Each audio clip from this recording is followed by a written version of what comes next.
अकबर के महल में कई कीमती सजावट की वस्तुएं थीं, लेकिन एक गुलदस्ते से अकबर को खास लगाव था। इस गुलदस्ते को अकबर हमेशा अपनी पलंग के पास रखवाते थे। एक दिन अचानक महाराज अकबर का कमरा साफ करते हुए उनके सेवक से वह गुलदस्ता टूट गया। सेवक ने घबराकर उस गुलदस्ते को जोड़ने की बहुत कोशिश की, लेकिन नाकाम रहा। हार कर उसने टूटा गुलदस्ता कूड़ेदान में फेंक दिया और दुआ करने लगा कि राजा को इस बारे में कुछ पता न चले।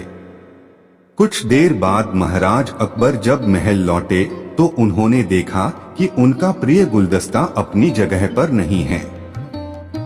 राजा ने सेवक से उस गुलदस्ते के बारे में पूछा तो सेवक डर के मारे कांपने लगा। सेवक को जल्दी में कोई अच्छा बहाना नहीं सूझा, तो उसने कहा कि महाराज, उस गुलदस्ते को मैं अपने घर ले गया हूँ ताकि अच्छे से साफ कर सकूं।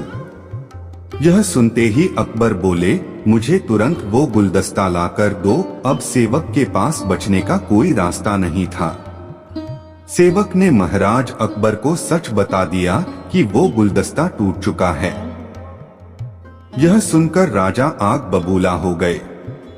क्रोध में राजा ने उस सेवक को फांसी की सजा सुना दी। राजा ने कहा, झूठ मैं बर्दाश्त नहीं करता हूँ। जब गुलदस्ता टूट ही गया था तो झूठ बोलने की क्या जरूरत थी। अगले दिन इस घटना के बारे में जब सभा में जिक्र हुआ तो बीरबल ने इस बात का विरोध किया। बीरबल बोले कि झूठ हर व्यक्ति कभी न कभी बोलता ही है। किसी के झूठ बोलने से अगर कुछ बुरा या गलत नहीं होता तो झूठ बोलना गलत नहीं है।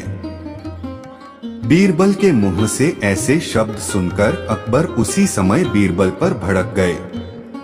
उन्होंने सभा में लोगों से पूछा कि कोई ऐसा है यहाँ जिसने झूठ बोला हो। सबने राजा को कहा कि नहीं, वो झूठ नहीं बोलते। यह बात सुनते ही राजा ने बीरबल को राज्य से निकाल दिया। राज दरबार से निकलने के बाद बीरबल ने ठान ली कि वो इस बात को साबित करके रहेंगे कि हर व्यक्ति अपने जीवन में कभी न कभी झूठ बोलता है। बीरबल के दिमाग में एक तरकीब आई, जिसके बाद बीरबल सीधे सुनार के पास गए। उन्होंने जौहरी से सोने की गेहूं जैसी दिखने वाली बाली बनवाई और उसे लेकर महाराज अकबर की सभा में पहुंच गए। अकबर ने जैसे ही बीरबल को सभा में देखा तो पूछा कि अब तुम यहाँ क्यों आए हो।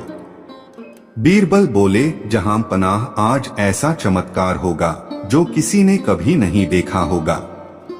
बस आपको मेरी पूरी बात सुननी होगी। राजा अकबर और सभी सभापतियों की जिज्ञासा बढ़ गई और राजा ने बीरबल को अपनी बात कहने की अनुमति दे दी।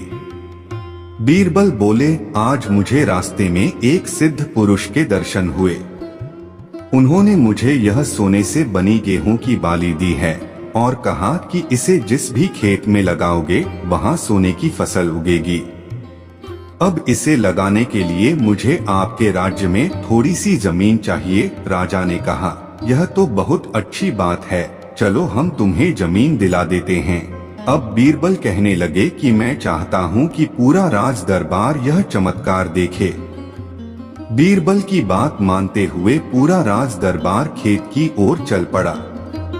खेत में पहुंचकर बीरबल ने कहा कि इस सोने से बनी गेहूं की बाली से फसल तभी उगेगी जब इसे ऐसा व्यक्ति लगाए जिसने जीवन में कभी झूठ न बोला हो।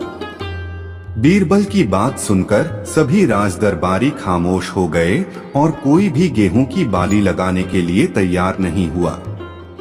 राजा अकबर बोले कि क्या राज दरबार में कोई ऐसा व्यक्ति नहीं है जिसने अपने जीवन में कभी झूठ न बोला हो।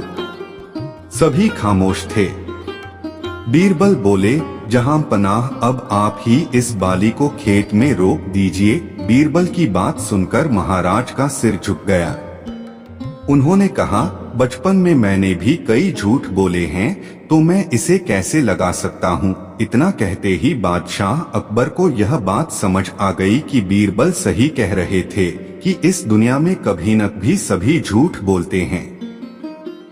इस बात का एहसास होते ही अकबर उस सेवक की फांसी की सजा को रोक देते हैं।